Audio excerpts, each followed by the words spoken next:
For a long time, a lot of conspiracy theories have arisen on the internet about an agenda that a secretive elite is trying to establish a new world order, a one world government with a one world banking system. But the question we have to ask ourselves, are those just theories or is any of it true? There's a need for a new world order. It is a new world order. To build a new world order. Create a new world order. Never before has a new world order had to be assembled from so many different perceptions. This new world order, an order in which a credible United Nations can use its peacekeeping role to fulfill the promise and vision of the UN's founders.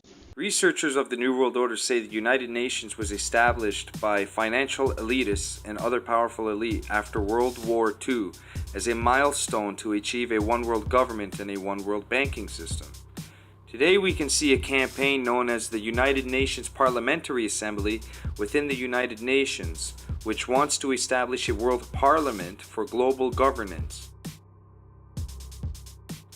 On their website it writes that the United Nations Parliamentary Assembly advocates democratic representation of world citizens for global governance, hosted by Democracy Without Borders. And in one of their 6 declarations, called for oversight of international financial and economic institutions.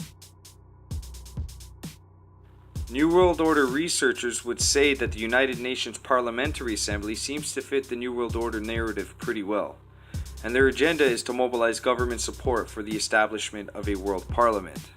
So they are trying to convince world leaders around the world to support the establishment of a one world parliament operating within the United Nations. Well, are they having any luck? As of 2017, United Nations Parliamentary Assembly endorsed more than 1,500 current members of parliament and former members of parliament in over 120 countries. There are a total of 195 countries in the world, so that's roughly 62% of world leaders in the world are on board with establishing a one world parliament that democratically represents world citizens for global governance without borders, that has oversight of the world's financial institutions. One of those world leaders on board is Canadian Prime Minister Justin Trudeau, who has been a member of the United Nations Parliamentary Assembly since 2010, before he even became Prime Minister. When he was asked if he was a member, he first denies it, which can be seen in this video filmed by the Gotz Report. You're a member of the United Nations Parliamentary Assembly, correct? Not? Did he forget what campaign he's part of?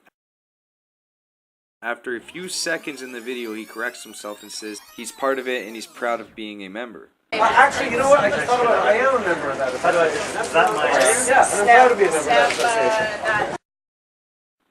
The coordinator of the United Nations Parliamentary Assembly says that this is an important milestone. Could he be referring to a milestone to establishing a new world order, a one world government, and one world banking system? Is this what the new world order will look like? World citizens democratically voting for leaders to represent them in a world parliament operating within the UN. Is this the vision the Prime Minister of Canada is proud of? You're a member of the United Nations Parliamentary Assembly, correct? I am a member of that. How do I do that? Yeah, and I'm proud to be a member of that association. Thank you for watching the Gotz Report. If you like the video, give us a thumbs up and please share and comment. To keep updated with future posts and videos, please subscribe.